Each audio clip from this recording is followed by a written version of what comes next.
Good morning, everybody. This is Jorge Fernandez here with KETIV Technologies. Welcome, everybody, to Autodesk Virtual Academy from KETIV. Done together with Autodesk, of course. This is for those of you who haven't joined us yet. This is our way to be able to work with the community and give you as much information as we can about the products you own or would like to look at too. Globally, we have people joining us from all over. The United States and other countries as well. So today we're here to discuss iLogic, as you see on the presentation slide here today, of course. But let's take a moment, a step back, and kind of think about why we're doing this. And it's, when we talk to a lot of our customers today, we've talked about design automation and people wanting to do more with what they've got. And in being able to automate it, being able to win bids faster and so forth. So this is actually part 3 in the series that we're doing for iLogic to be able to accomplish automation.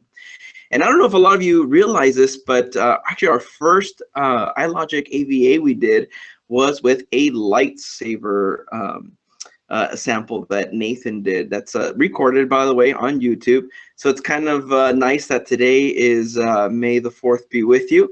So we're happy to have everybody today. It actually worked out coincidentally. So I thank you, everybody, for joining on this, we'll call it a special day. So again, we're going over design automation using iLogic, but today's session is going mostly over using outside sources, such as like Excel files and so forth today.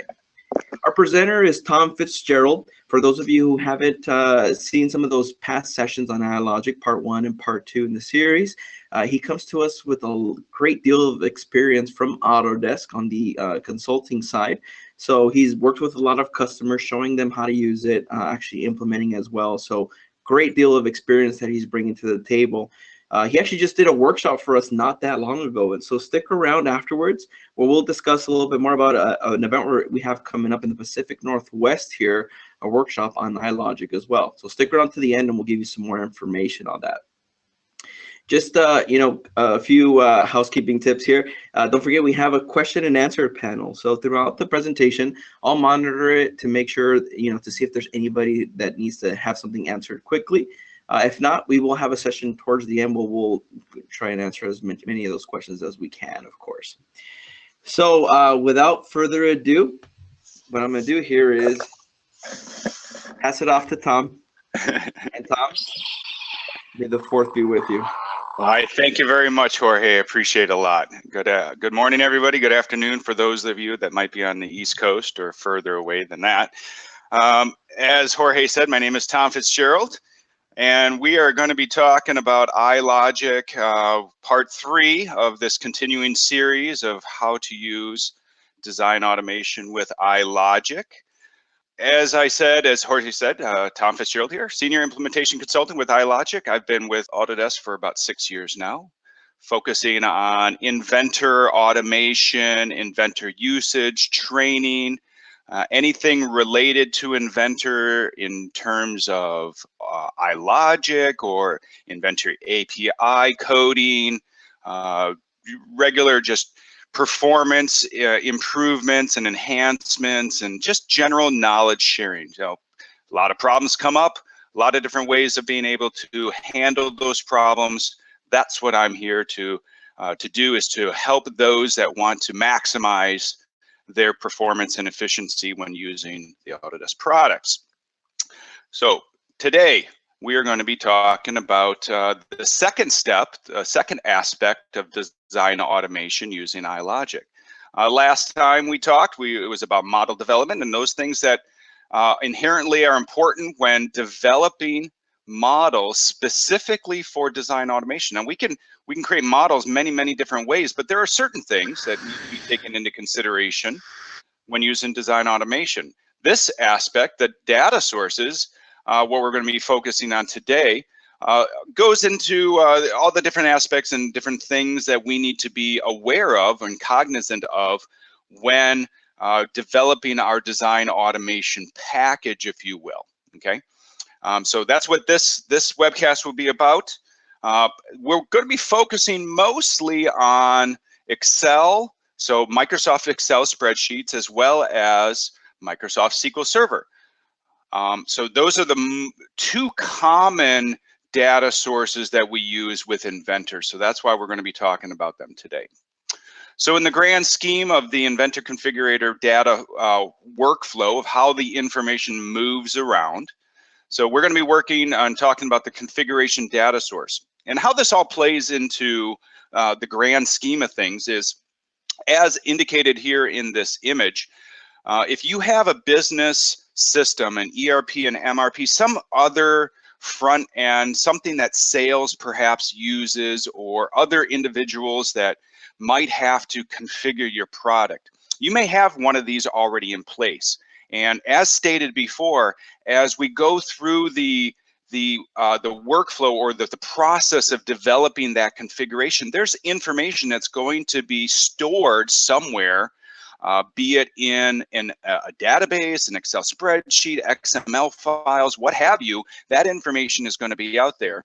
And we have the opportunity to leverage and utilize that pre-existing information in order to run our configurator on the engineering side. So if you already have a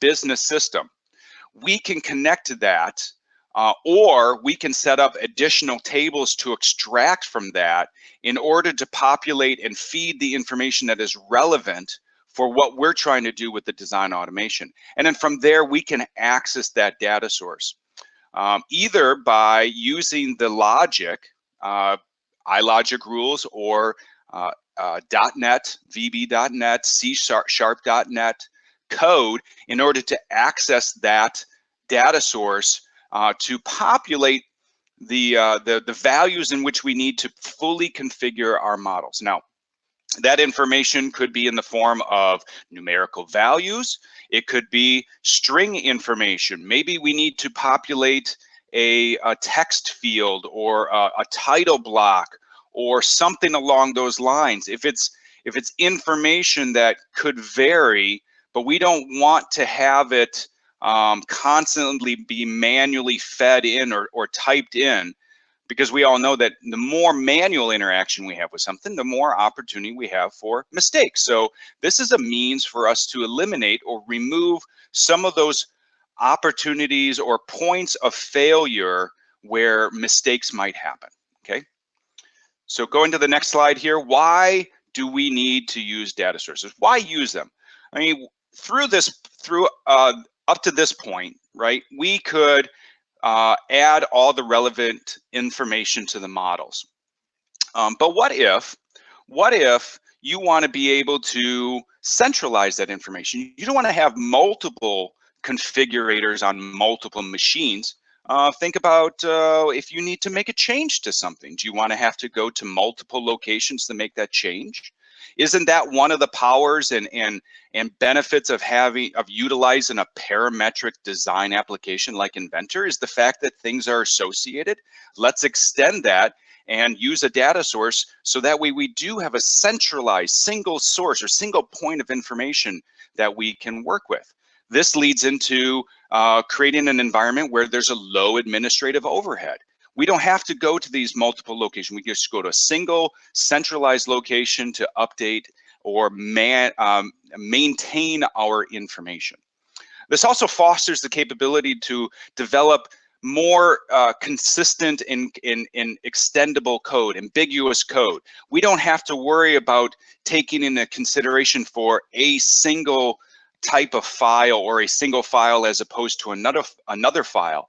This will allow us to create code that we can use regardless of what it is we're trying to manipulate, by keeping it very generic and very purposeful as opposed to specific to certain files or certain file types, okay? This also supports consistency, standardization, repeatability by having a data source and ambiguous code. Regardless of who might use it, it's always going to be the same. It's always going to be consistent.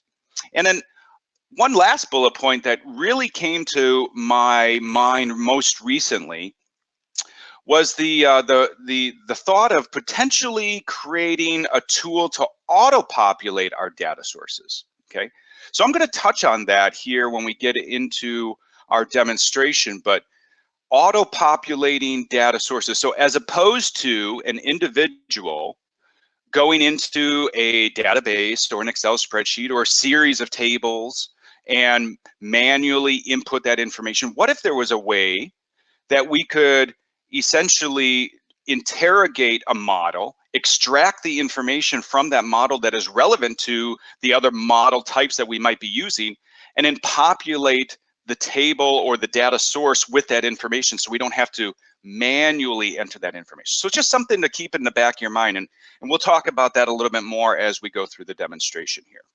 Okay. So here we go with the live demonstration. Let me go back here, keep it on that slide right there. And a couple of things that I'm initially going to show you in Inventor here is first and foremost, let's open up something so we can understand a little bit about our data sources. So the first data source that we're going to talk about, we're going to be looking into, I want to go into here, and we're going to go into data sets. And I just want to look at this accumulator shell here, okay? And I think I might have discussed this previously, but I'm just going to touch on it real quick. So I have a model here, and it has some parameters, just some basic sizing parameters. These are some string parameters here that hold a value that we're going to utilize later on. But right now, this is just a base model that I have. And what I want to do is I'm going to look into this this rule here to see what's going on. Okay. So what we're doing is essentially the purpose of this is this was an I part. So it was a part file, and it had an Excel spreadsheet that was attached to it. And then an individual could go in there and select the different row, and it would change the configuration of that particular file. So what this client wanted to do is they said, well, we want to get away from I parts, and we want to create static files, fully editable Inventor files of each of the iterations that are represented within the Excel spreadsheet. So what can we do? Well, we can take an Excel spreadsheet like I have here of the different iterations.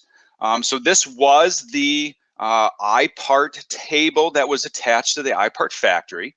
I essentially saved it out, gave it a new name, and then manipulated any of the information here to make it more consistent as to what I would like to see within the model. So I have a column called capacity, part number, Greer number, and overall dim that reflect the information that is in my user parameters here as well. So overall dim, capacity, part number, Greer number. So now that I have those things set up and I have different values set up within my Excel spreadsheet here, what I'm going to do is I'm going to use an iLogic rule to essentially parse through the Excel spreadsheet to find the last good row number, okay? So I'm going to go through there, I'm going to find out how many rows currently exist in my Excel spreadsheet. 1, 2, 3, 4, 5, 6 of them. And then beyond 6, I don't want it to run any further because there's no values there to capture. So first thing I want to do is I want to be able to find out how many rows am I dealing with in the Excel spreadsheet. Once I know how many rows I'm going to deal with, then I'm going to say go through row number 2 all the way through the last good row and extract that value in column A, B, C, and D, so row by row, and then take that information and apply it to the parameter of this particular name. Now, once I go through row number 1, I'm going to update my model, and then I'm going to save that file out to a particular location. And once that gets saved out, then it's going to go to the next row, save it out, next row, save it out, next row, save it out, until ultimately I have five parts representative of, or 6 parts representative of these values with these numbers, okay? So why would I want to do that? Well, as opposed to creating one and then manually entering that information, creating another one manually and changing that, this gives me an opportunity to go to one location, apply all the information that is important, run a bit of code, and if I had 100 instances that I needed to create, or 500 instances I need to create, this is going to be far easier, far easier to understand and to populate and feed that information in, as opposed to going through the different interfaces inside of Inventor, inside of the parameters here, okay? So once I do that, then I can go and I can just say, run this guy. If I want to run this guy, and it's going to go through the process of running it, and it's going to feed in the information, update it, save it out, and then lo and behold, I have my last one here. If I would go out to my my location, if I can remember where that location might be, default customers, I think that's in here, and ADSK, Parker, here they are. 1, 2, 3, 4, 5. Here's the 5 guys. Here's the dates in which they, oh, those aren't them. But the fact of the matter is that it creates all those different instances as static files, so that way I can go and manipulate them any way that I want to if necessary, as opposed to dealing with iParts. So that's just a small example of how you might want to use an Excel spreadsheet for a task like that, to rapidly generate or create files using an external data source. One of the other examples in which I want to show goes back to my automation for this guy right here. So this TLS, I'm going to update this multi-value lists. And once I do this, I'm going to show you what's happening initially. So that was a dialog box that came up to prompt my end user to make an update. And the reason why I want to do that is because if I'm in a production environment, I could have multiple users accessing the same information at different times, okay? So just because I may be logging in right now doesn't mean that there hasn't been a change to the data source at some point since the last time I logged in. So I want to make sure I'm capturing the relevant, recent, updated information for my automation here. So essentially what I'm doing is once that comes up and I hit OK, I'm going to go out to this database here, which is nothing more than an Excel spreadsheet, and make sure I'm updating my multi-value lists. And those lists are essentially right here. They're my parameters, but I use these lists in my form when I go to populate these values. Okay, so let's look at that for a second. So I have a form that is these different fields here are attached, or they're reading information from my parameters dialog here, which in turn is getting its information from a centralized data source, not the models themselves. So if a new poll type comes online, now I don't need to change anything here on my local system. All I need to do is just change the information in that data source. Maybe I have a concrete or maybe a fiberglass pole that I want to start implementing into my system here. I can then go and then change my data source, and that's going to reflect here in my drop-down list. All my users that connect to that data source are going to see that information. So there's the real value of working with a data source in terms of centralized automation for multiple users, okay? So I'm feeding that information into my data source, or from my data source, it's feeding my parameters, and now I can see that as drop-down lists here, okay? So what else can we use a data source for? I have a couple other rules here that this rule right here collects the data from the Excel spreadsheet based upon the selections in which I make in my form. So real quick, going back over to my form here, if I make different selections in terms of my my insulator stock number, or my conductor size, or maybe I do know my pole height here and I just want to use a different pole height. So in this configurator right here, I only have to apply a few bits of information. You know, I need to apply what kind of configuration type I'm using, what pole number I'm using, what stock number I'm using for the insulator, as well as the conductor size. Now from there, from just those bits of information, you know, as an end user, those things have value to me. From there, I can understand what that insulator might look like if I'm familiar with that particular stock number. Or I may know what the conductor might look like based upon that particular number. Maybe that has some value to me. But for other individuals, it may not. You know, a new user, perhaps, maybe somebody that just was onboarded, may not understand all these numbers, okay? And it's going to be very challenging for them to be able to go and create a design without truly understanding what those values mean.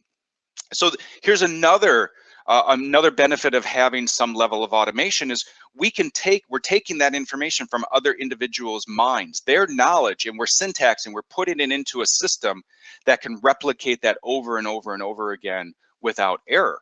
Okay, so from a new user standpoint, you know, they may not understand what all these values are, but if I go and select update my configuration and then apply that configuration, then it's going to build it based upon that logic. But that information is coming from a data source, okay? Specifically, once again, another Excel spreadsheet that I'm calling a database.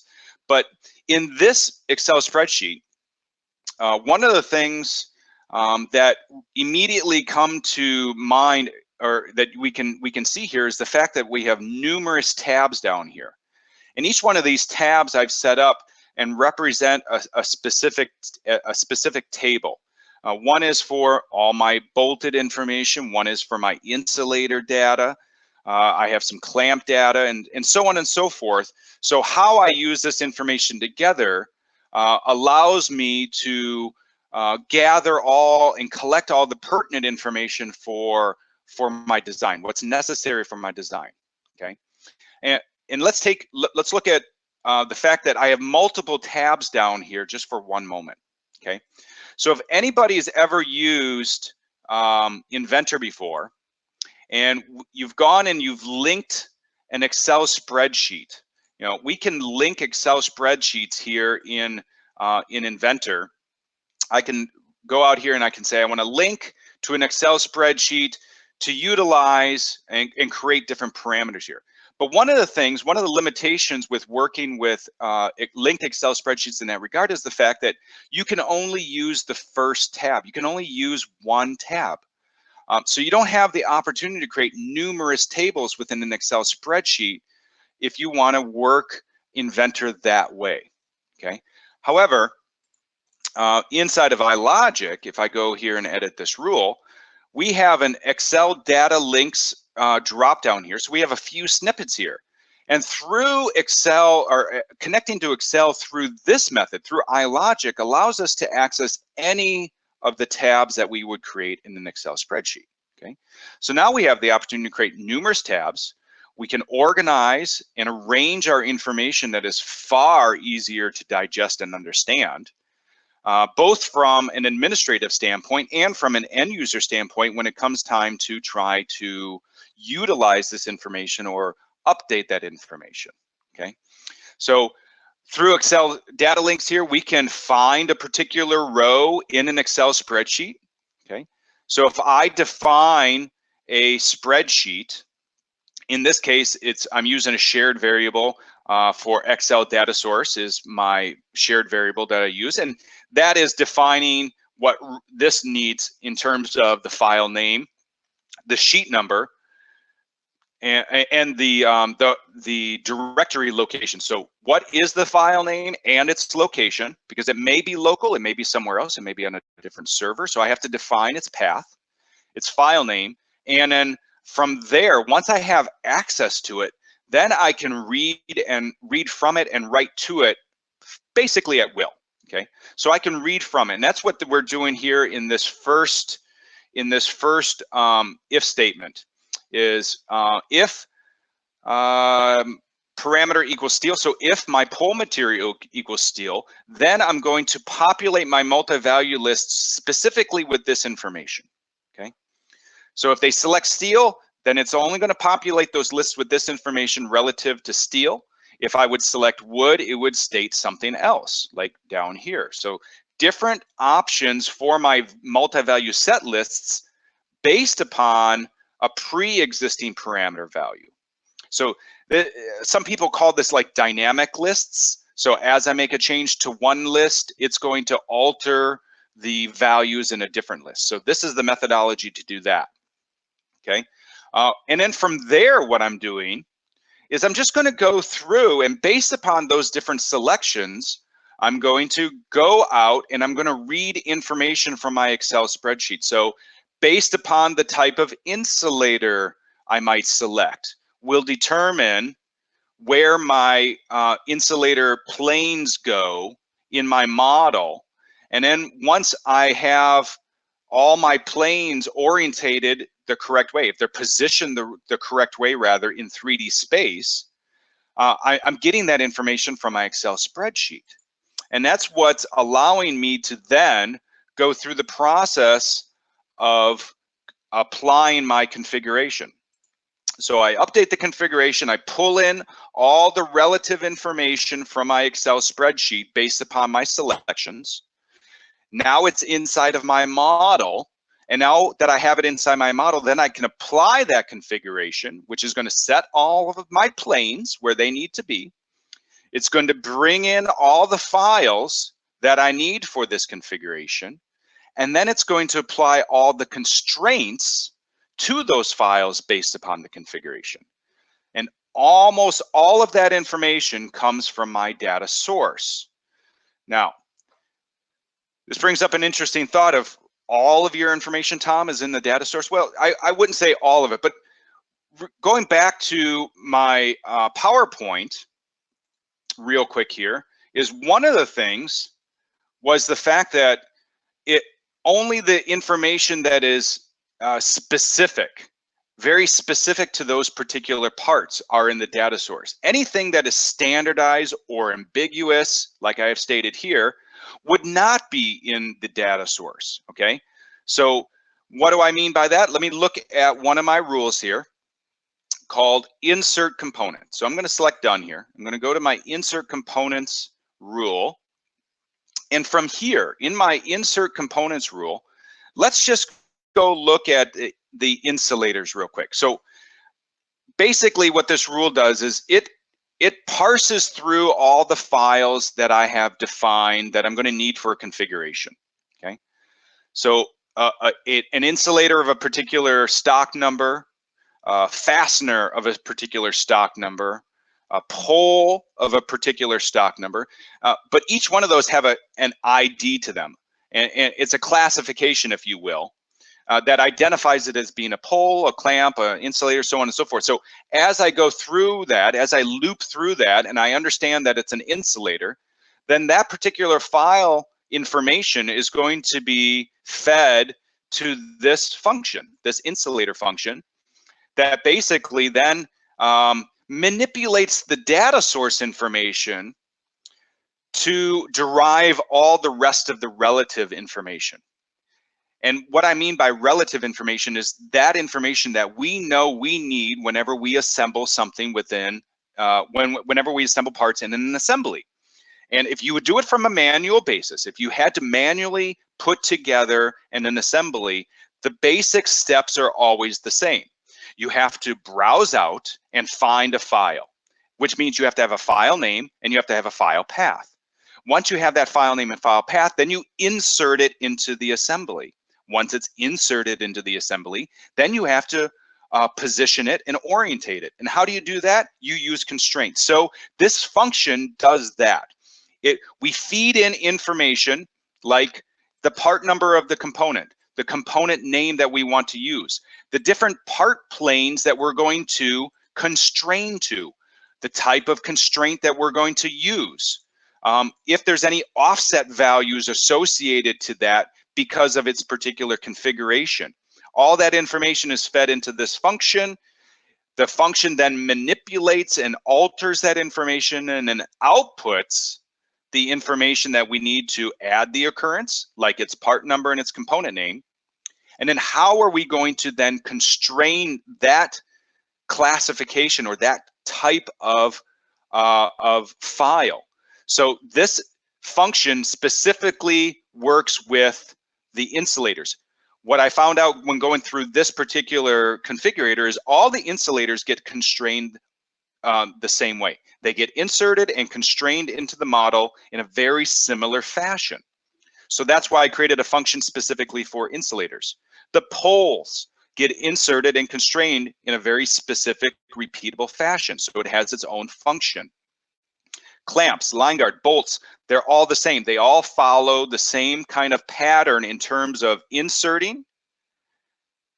Let me scroll down here. When we insert a component and then we constrain a component. So I'm using the data source to feed in the specific information regardless of the type of insulator, and then it goes through this function, which is extremely ambiguous, just manipulating that information and then making the constraints and adding the occurrence and then making the constraint, okay? So with that being said, now I don't have very specific information about a particular file, like of a particular part number or a file name. Okay, so that's what you want to try to do, is you want to try to remove the specificity, if you will, inside of your code writing, and then take those variables and put them into the data source. Okay, another example of using a data source. So that was, you know, Excel spreadsheets. You know, we can use it at a very rudimentary level to feed some you know, a handful of parameters to rapidly generate multiple files of different configurations, or we can use it in terms of developing a large product configurator like this here, that consistently and repeatedly creates an assembly of a particular configuration. Okay, another way that we can do it, the other way that we do this, is by using Excel. Or I mean rather SQL Server. Okay, so I was working with a company probably a couple years ago, and what they wanted to do was they have, like I had explained in the PowerPoint slides, they have a homegrown sales front end that takes information and feeds it into a database. So we came up with the concept of accessing that database, extracting the engineering information from that database to update different models. Okay, so what I have here is I created this rule called SQL Connect, and this is very standardized type of format in terms of making a SQL connection. It's out there online all over the place. There's YouTube videos, so on and so forth, but it's very standard information. Okay, so when working with in iLogic and you want to work with SQL, you have to create this import. You have to define this import, so that way Inventor understands that we're utilizing some of the SQL capability and some of the SQL functionality. Okay, so you have to create this import. You have to add this reference for system.data, so that way I think this is how we can pull information from a SQL database. Okay, once we have those imports set up, then we need to define our connection string, because if anybody's ever used SQL before, you have to access it. You have to have credentials. You have to have a user account, and you have to have a password, and you have to know what data source you're accessing. So what SQL instance, and then what database within that instance are you going to be accessing. So in the case of this client, their database, their instance was called DB1. The database in which the specific database they wanted to access within that instance was called Conductor. And then here's their user ID, and then here's their password, something generic they let me use just for connectivity reasons. Okay, so once we've defined that connection string, then we need to define the connection. Okay, so we're gonna create a SQL connection, and then we're going to utilize that connection string whenever we want to make that connection. So whenever this rule fires, it's going to go out, it's going to find this instance, and it's going to try to make a connection to it. Once it makes a connection to it, then we need to basically find the information within that instance that is relevant to what we're trying to do. Okay, so once again, having some sort of SQL query understanding, basic understanding of how to create SQL queries is going to be very beneficial to you. Okay, and we create it here as a string sequence inside of our iLogic rule in the exact same way that we would do it inside of SQL Studio management. So not there, but rather in here. So this is my SQL Studio Manager. This is a series of databases that I'm using. I'm going to use this one here in a moment, but basically, if I pull this down here just a little bit and I scroll up, this is the window in which we create our SQL queries, okay? So select top 10,000 rows of this database and this table, okay? So from, we have a where, select, and we have a where, and we have a from. Those are very common within SQL query creation. We have the same thing here. So select, what are we selecting? A part number. Where are we selecting it from? A particular table. And where a particular value. So now we're looking for a row within that table that meets a particular criteria, okay? So I want to get the part number from this table where the row equals this value, okay? So here's my SQL query statement. And then we have to add this here. We have to create a parameter. So in memory, we're going to create a parameter. We're going to give it a value. What is that value? That value is going to be the part number from my user parameters, okay? So whatever part number comes back, whatever part number it finds that meets this criteria up here is going to be populated in a variable called part number, and then eventually it's going to be pushed here to my inventor session, okay? So what do we do? Now that we have all that criteria set up, then we're going to do our try catch. We're going to try to make the connection. Why do we want to use a try catch in this instance? Well, if I don't use a try catch here and I go ahead and make the connection and that connection fails, I'm not going to see anything. I'm never going to know if the connection worked or not. So by doing a try, we're going to try to make that connection. But if it fails, then it's going to run this catch, which means it's going to throw up a message box showing me whatever that exception might be. So this is a methodology for me to try to make a connection, and if it fails, at least I'll know that it fails instead of just nothing happening, okay? So giving some feedback here to my end users, I'm going to try to make a connection to the SQL database. I'm going to run this SQL query, and then if that's successful, I'm going to take that part number from SQL and then paste it or copy it here to my part number parameter inside of my inventor file. And then after that's done, it's going to close. Once that's there, then it's going to update my model, which is going to it's going to then change the geometry of my model based upon that part number, because that part number is inside of my file here. And then as a last thing, I'm going to copy that from a parameter to a property. So that way my part number property reflects the part number value from the SQL database, okay? So that's how we do that. We just basically create a connection. We find the information that we need to find. We populate it into parameters inside of my model. Then we update the model or we update other property information from those parameters, okay? So to see this more in action, I have another example here for a different client that I did that we do the same thing. However, instead of doing it through iLogic, because of the fact that we're doing a configurator, this particular customer, as opposed to writing all that SQL connection stuff in iLogic, we created it. I put it inside of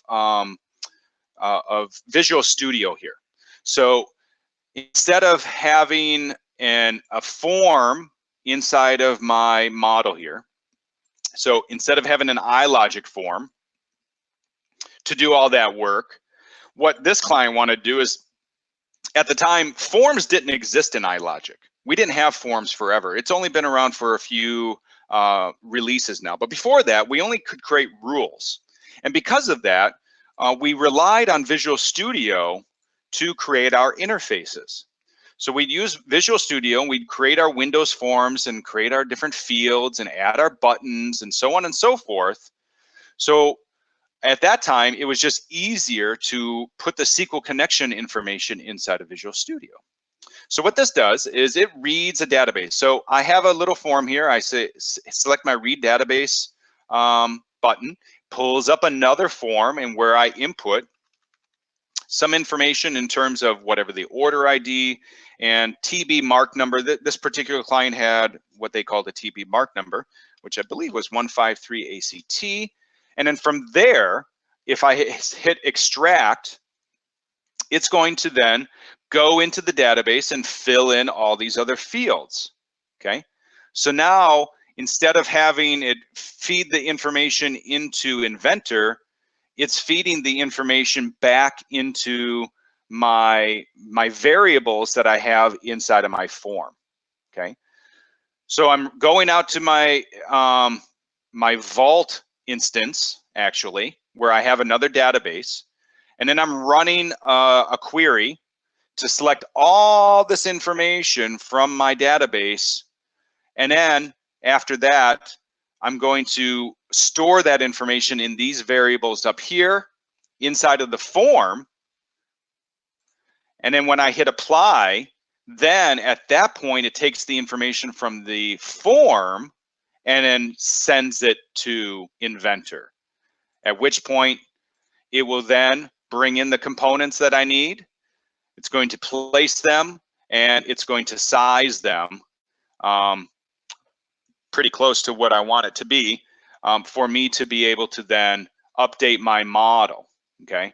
So the size information, its location information, all of that is residing inside of the data source, and then I use basic iLogic rules to then update that information to make sure my configuration is accurate, okay?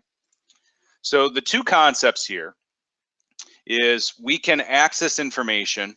What information do we want to access? And it's the very specific information of our different components or component classifications, okay? And what I mean by component classifications, let's look at this Excel spreadsheet one more time here.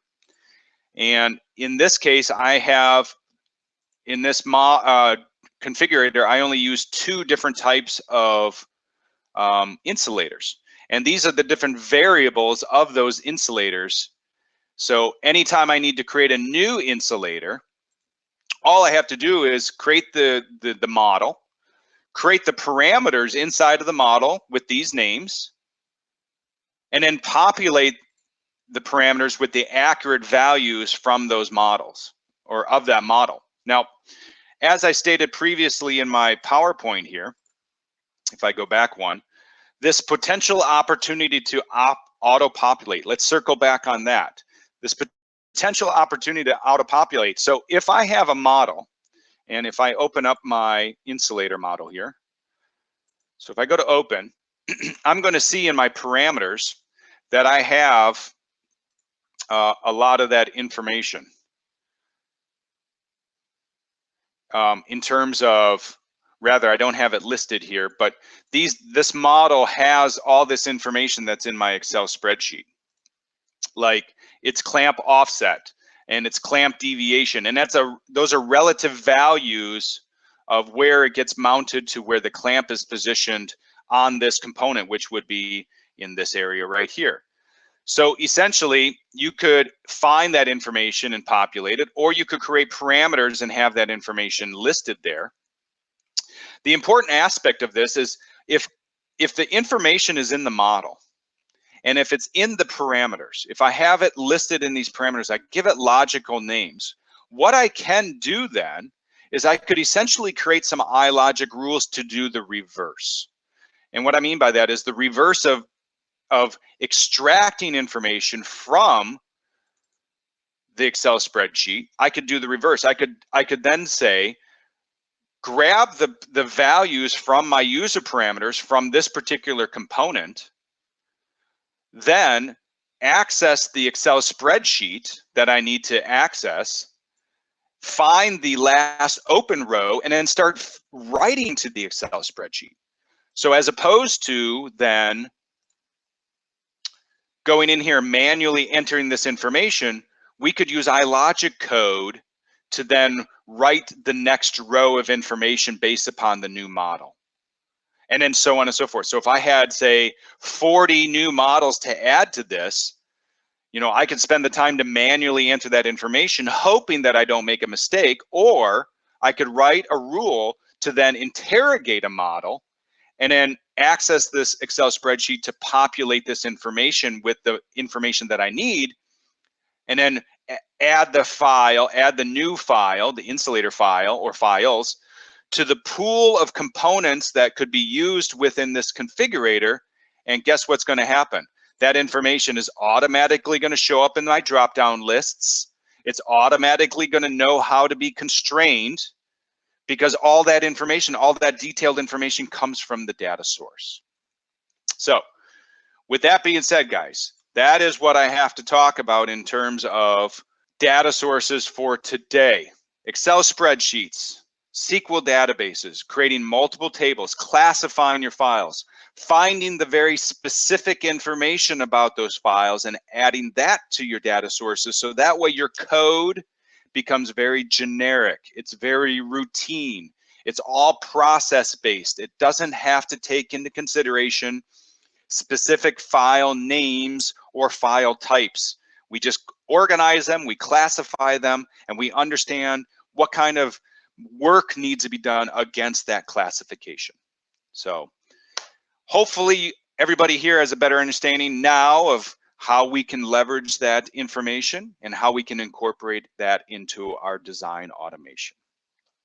So Jorge, there we go. Awesome. All right. Thanks, Tom. Yeah, that was great. I know that one of the questions I get a lot from people are how we can reuse a lot of the stuff. You know, it might be because you already have it documented somewhere in an Excel file and you want to keep leveraging it, right? That's so right. That's always great. I was reading here the questions. There were a few that came in. Before we get to that, though, on May 31st, we're going to have a workshop. We actually had one not that long ago. I want to say it was about 6 weeks ago, where Tom came to our office and did a workshop here on iLogic. So we're going to replicate that up in the Pacific Northwest. It's May 31st from 8 to 12 in the morning is one session. And we're going to have that same exact session again in the afternoon for those who can't make it in the morning, from 1 to 5. So it's a great workshop where Tom discusses a lot of these topics we've been having in these different sessions, or this, you know, like episode 3 that we just had today, for example. And, you know, we're looking forward to having a lot of you show up for this as well. We had a great turnout here, a lot of positive feedback. So we're looking to replicate the same thing up there. All right, let's go over the questions here really quick. You know, one question I got was, Tom, if you could summarize the benefits of using Excel versus having everything inside an inventor, or in this case, actually, you mentioned like the SQL database. Can you kind of summarize that for us a little bit?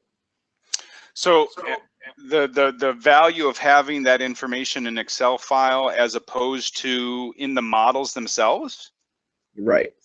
So that information is in the model. So if you're talking about static models, so from an individual file basis, typically we want to try to not do that too much. And here's the reason why. If I take a file, if I take a bolt, let's take a bolt, a 1/4-20 bolt as an example. I use that all the time, but 1/4-20 bolt, everybody can understand what that is. If I change it from being a 2-inch to a 3-inch, technically in a production environment, that results in a different stock number or a different part number. So that way we can easily identify. So if you have a model that has a stock number, has a part number, and it's already out there, then we don't really need to manipulate that. It's already a file of the configuration in which we want to use. So the Excel data sources or the SQL data source and the Excel data source, we use that mostly for configuration variables. Like in the case of my pole configuration, if I want the insulators to all be on the right side as opposed to being all on the left side, that's a configuration change. Even though the files that constitute that assembly are exactly the same, their orientation and their configuration is different. And it's those differences at the assembly level that we capture in the data source, okay? So, and that's why I showed off the model of the accumulator first, because the fact that you want to try to use static files as much as possible. That makes your configurator go a lot easier, because then all you're doing is pulling in pre-configured files and then orientating them essentially. How do they relate to one another in 3D space? That makes sense. Great. All right, we got another question here that goes back to, the question was regarding the first example when you created several files from the iPart. Can it create new user parameters as well? Sure, you can. So there are methodologies to create parameters on the fly using iLogic code. And maybe that is something that we can touch on either at the May 31st event, or perhaps in this next session that we're going to be doing, because the next session will be focusing on the actual iLogic code structure, organization, best practices, things along those lines. So you can create parameters on the fly by doing a check to see if a parameter already exists. If it doesn't exist, then create it, give it a name, and then you can give it an initial value. So that brings up an interesting thought for, and something that I've worked on before, was design quantification. How do you validate a design's integrity? You know, what do we typically do? We look for parameters of a given name. We look for properties to make sure that they're populated. We look at different features that may or may not exist within a file. There's best practices in terms of how we want to develop our files. Like, obviously you don't want to have too many or too complex of patterns, component patterns or feature patterns, things along those lines. So the fact that we can interrogate files for that information kind of lends itself to the opportunity of creating some level of automation for file integrity. Got it. Okay, great. Yeah, and Radu, I know you're up in the Northwest, so maybe having you at that workshop would be a good idea, so you can ask these types of questions and be able to go into at least a little more detail on that. All right. Someone else is asking here, Tom is asking, can we insert parts from Vault, or do we need to have local copies of the files? Right. So Vault automation is a little bit trickier. It's a different animal altogether. It has its own API. It uses a very different language. So I'll give you the short answer is yes, we can, but I can tell you that it's not easy. There's a couple of things. If you want to do the fact that Inventor, okay, let's start here. The fact that Inventor has a Vault add-in, it's an add-on to Inventor that allows connection and activity back and forth between Inventor. So we're all familiar with that, right? So there is a few items within the API where we can manipulate the add-in. We cannot manipulate Vault, but we can manipulate the add-in, and the add-in communicates with Vault. So things that we can do is we can do a check-in. We can do a check-in also, a check-in. So if I have a single file open, just a part file, I can then, at the end of my automation, if I've done something in terms of changing that file or the configuration, I can check that file in. If I want to check in all, I would have to then go to the parent level. So if it's an assembly, it'll capture all of its children. If it's a drawing, it'll capture all its children. I need to go to the uppermost parent file of all the information I want to check in, and then initiate that command at that level, and it will use the add-in, the Vault add-in in Inventor, to then check those files in. Because if you don't use the add-in, then you have to accommodate relationships. And that is the challenging part with Vault automation, is the fact that I need to grab this upper level parent, and I need to make sure that I'm grabbing all its children. I'm retaining all those references along with all the particular metadata that goes along with them. So it's the Inventor, it's the Vault add-in inside of Inventor that does that for Vault. So that's the point in the flow where you want to do that type of work. Okay. Great. All right. This next question, Mitchell is asking if there's any books to help understand this and kind of follow along different possibilities, terms, or understanding of iLogic. I know of one from Ascent. Is there any other ones you've seen, Tom, as well? I have not. I have not. But I will tell you this. Because the fact that anytime that you want to use iLogic or you want to use the Inventor API, that work is all done in VB. So your best bet is to go out, and I'm staring at my bookcase right now, and I have a Visual Basic 2012, I have a Visual Basic 2008, I have a SQL Server 2008, I have a SQL Server 2012, all different books from Microsoft and other authors about Visual Basic and SQL to understand the methodologies. What is a function? What is a loop? What is a try-catch? I mean, those are basic architectural framework type of processes and functions inside of that code that you most definitely need to be familiar with. Beyond that, the best way to understand how to do this is understand the Inventor API. Talk to your resellers, go online, go on YouTube, go on the discussion groups, dig into the API itself, the object model. Everybody has it within the help inside of Inventor, where you can go to API and programming help and you can understand what the API object model looks like. Get familiar with that. That's your best opportunity and best option in terms of understanding how to do this. Okay.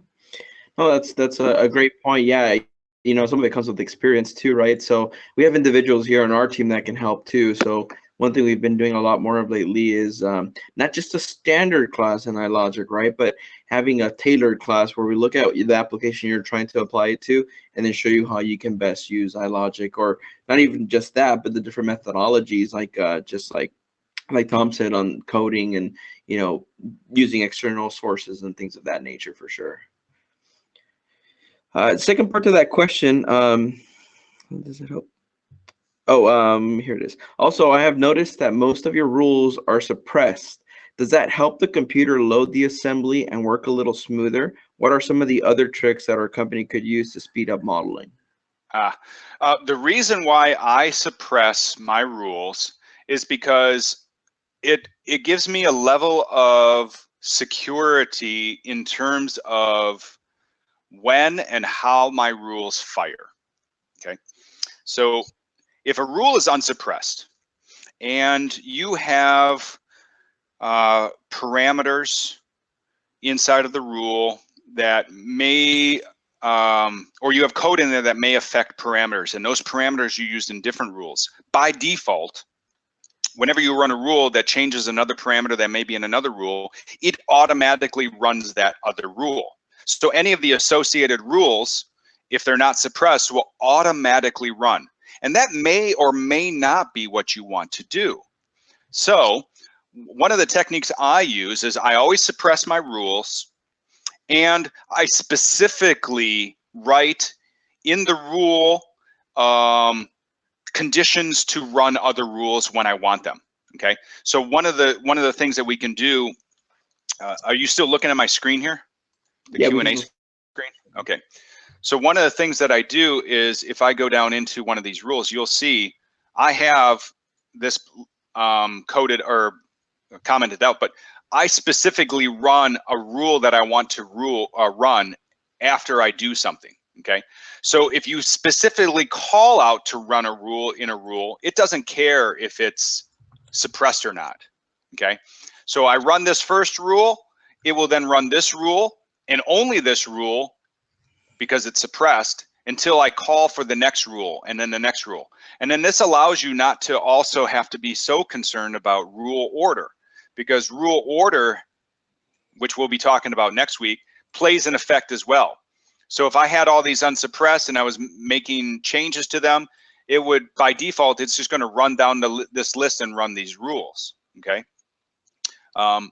So rule order, rule organization, having them suppressed and then specifically calling rules is my preferred methodology. And that, like I said, it just makes sure that we run rules in the correct order at the correct time, because timing is everything with automation. I've seen people in the past, what they would do is they would create a rule that essentially, or rather, they would create a rule that would run other rules. So if I add a rule here, I could then specifically, you know, say run a rule, so run other. So I could say run rule, and then after that one's done, you know, run another rule. So this would be like the rule table of contents, if you will, or the sequence rather. So they would create a rule to sequence when the other rules would run. And I found that to be extremely inefficient, because the fact that we can do it conditionally. I could say, if not, do this, else do this, and then run another rule. You know, so you can use rules in terms, or the same way that you can use subroutines and functions if organized the right way. Got it. Awesome. I do see some other questions coming in here, and I see we're past the hour actually. So what we'll do is we'll make sure to answer those for you, Richard, Michael, Loser. I see that you guys have a few more questions. We'll make sure to get back to you on those, especially some of those look like they might be a little more lengthy and tailored to you. So again, we'll make sure to get back to you. I want to remind everybody about the event again in the Pacific Northwest that we'll be having May 31st. It is in person. We've had people come to the one we had in Southern California from even Chicago, by the way. So I was glad to see such a good turnout. Tom, thanks again. That was very beneficial. I'm sure a lot of us will agree here. For a reminder to everybody that this does get recorded, and we're happy to have everybody. Again, thanks, Tom, and may the 4th be with you all. All right, thanks, Roy.